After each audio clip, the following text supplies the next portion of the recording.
Hi friends, this is Navya. Welcome back to our channel Electrical Tech Vision. So today our topic is that characteristics of an DC motor. So today's our topic is that characteristics of DC series motor. Here are the essential to learn the characteristics of a DC series motor to use this in our applications. So for our respective application, it is necessary to learn the characteristics of this DC series motor. So now we discuss about that. Here to conclude these characteristics of a series motor, we have the basic characteristics. That is, one is the speed characteristics, and another one is the electrical characteristics, and final one is we have that mechanical characteristics. So now we discuss about that one by one in detail. So first we discuss about that speed characteristics. So first one is that speed characteristics. So these will be drawn versus speed versus IA. So this will be drawn speed versus IA. You can get the speed characteristics of a DC series motor. So in general we have that N proportional to EB by pi, where EB equal to, since EB equal to V minus IA RA, back EMF equation, V minus IA RA.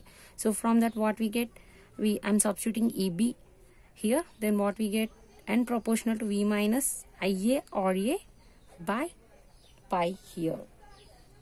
From this, in a series DC series motor, what we get, IA proportional to pi.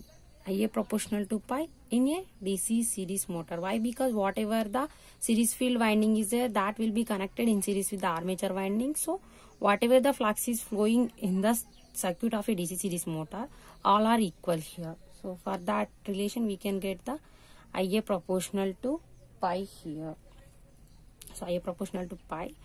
So from this what we get, so whatever the IA RA is there, under no load condition, whatever the armature current is there, that will be less. So due to that, whatever this drop is there, that will be neglected. Then we are left over with N proportional to V by pi here. So whatever the voltage is there, that will also be constant. Then we can return this equation as N proportional to 1 by pi here. So I said that initially armature current, whatever the armature current is there, that will be directly proportional to the flux.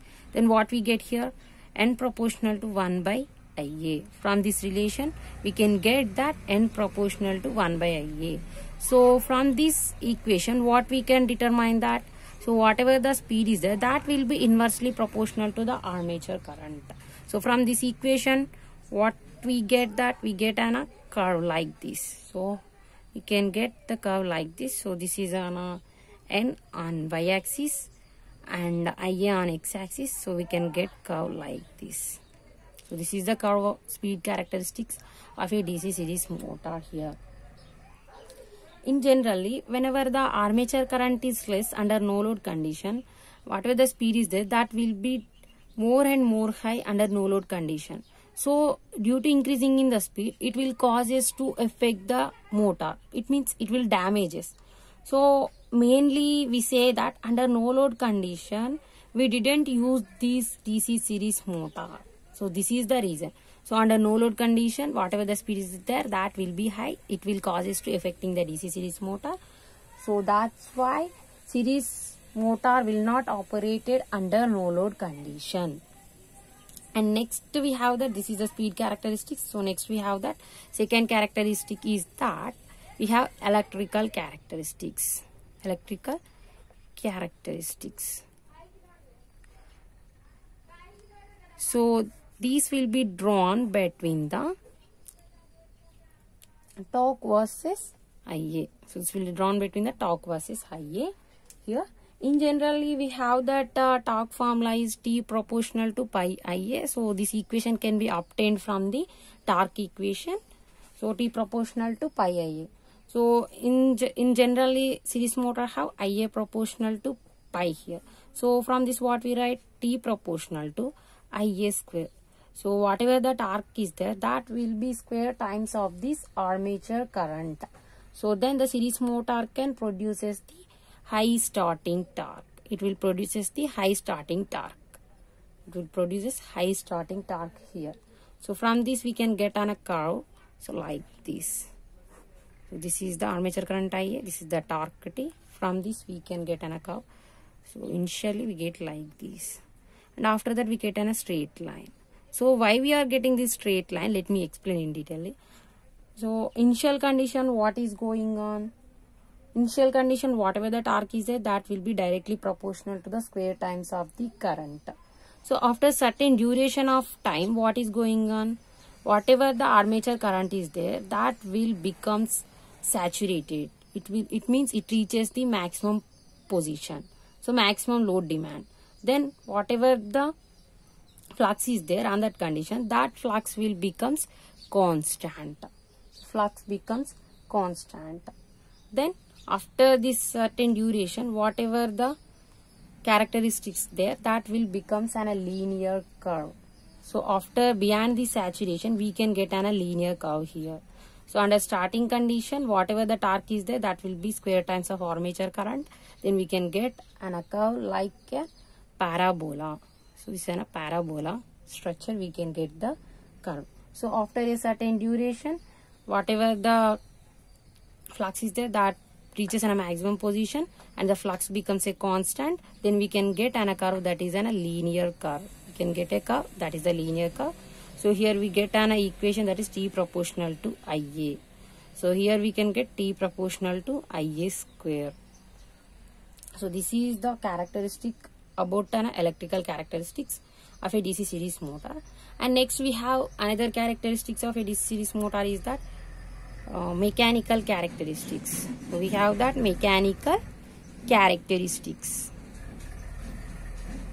So these will be drawn between the speed versus torque here. So here also the whatever the mechanical characteristics is there, that will be obtained from the speed characteristics and electrical characteristics. It means we should find the mechanical characteristics. We can take the speed and electrical characteristics are the references. So from speed characteristics, what we get? From speed characteristics, we can obtain that N proportional to 1 by IA here. And from this electrical characteristics, what is we get that T proportional to pi IA here from this. So I am substituting these two in 1. So what we get, whatever the torque is proportional to pi IA, it means T proportional to IA here. So I am substituting this second equation. So what we get, N proportional to 1 by T. So whatever the T and N is there, both are inversely proportional to each other here. So both are inversely proportional to each other. So from this relation, we can get the mechanical characteristics. So how we get, I am drawing here, you can observe it. So whatever this x-axis is there, that will be the torque we consider, and y-axis we consider the speed. So from this we can get a curve like this. So rectangular, hyperbola, rectangular, hyperbola, we can obtain the curve as a mechanical characteristics of a DC series motor here. And this is about the characteristics of a DC series motor. I hope that you can get a clear idea about these characteristics. Thanks for watching my video. For more updates, like, share and subscribe my channel.